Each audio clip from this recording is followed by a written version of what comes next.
Welcome to Sweet Life Beat Life. We hope this video helps.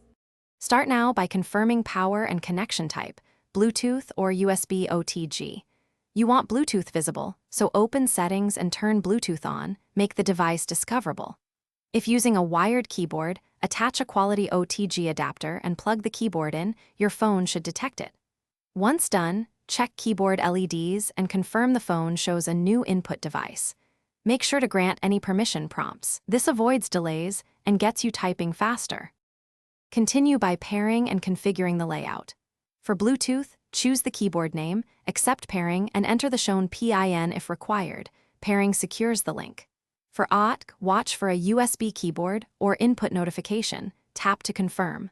Once connected, go to Language and Input to select keyboard layout and preferred language. This ensures keys map correctly. Also enable hardware keyboard options when available, so long presses and modifiers behave as expected. Finish by testing and tweaking.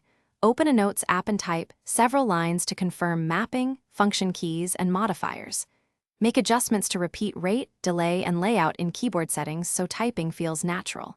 If keys misbehave, then reboot the phone, repair Bluetooth, or swap the OTG adapter. Hardware and firmware are common culprits. One key troubleshooting tip.